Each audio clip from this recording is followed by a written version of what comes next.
TNI AD mengungkap adanya tersangka lain dalam kasus penculikan hingga penganiayaan terhadap Imam Mashikur warga Aceh hingga tewas. Diketahui, ketiga tersangka dari TNI yakni anggota Pas Pampres Praka RM, Praka HS dari Satuan Direktorat Topografi TNI AD, dan Praka J anggota Kodam Iskandar Muda. Kadis Penat Brigjen TNI Hamim Tohari mengatakan, terdapat satu tersangka lain yakni seorang warga sipil berinisial MS. Hamim mengatakan MS merupakan kakak ipar dari Praka RM, yang ikut membantu proses penculikan hingga korban tewas. Polisi Militer Kodam, Pomdam, Jaya Jayakarta sebelumnya telah menahan 3 oknum TNI, dalam kasus dugaan penganiayaan yang menyebabkan seorang pemuda Aceh bernama Imam Mashikur tewas. Satu di antaranya adalah Praka Riswandi Manik yang merupakan anggota Pas Pampres.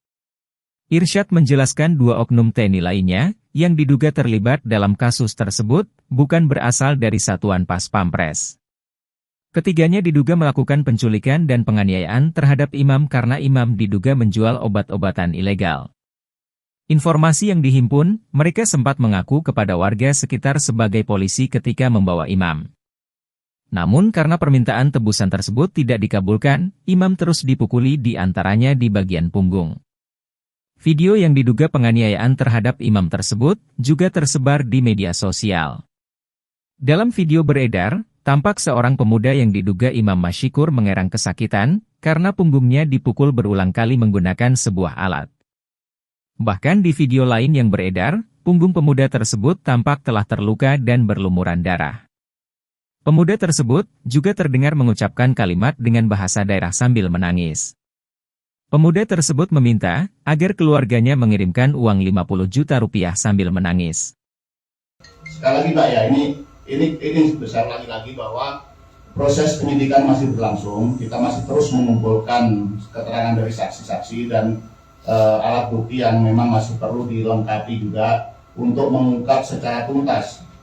Yang saya sampaikan tadi, apakah ada latar belakang yang lain, apakah terkait dengan obat-obatan atau hanya sekedar penculikan di latar belakang oleh ekonomi dan sebagainya, masih terus diungkap oleh penyidik. Sehingga kita mungkin opini yang berkembang di media bermacam-macam, tetapi kita proses hukum tidak bisa didasarkan atas opini dari pendapat-pendapat yang beredar di media. Kita masih akan terus melakukan pengumpulan data dan fakta untuk mengungkap yang sebenarnya terjadi di lapangan. Begitu. Ini kan pasalnya belum diterapkan, ya, tapi sudah ada tersangka. Jadi ini dugaan pasalnya itu dugaan penculikan dan pemerasan, Pak, atau apa? Diawali dari dugaan penculikan, pemerasan dan penganiayaan yang kemudian menimbulkan kematian bagi korban. Nanti apakah ini berencana atau tidak nanti akan dilihat hasil penyidikan dan hasil konsultasi dengan Otnil. Terima kasih sudah nonton. Jangan lupa like, subscribe, dan share ya.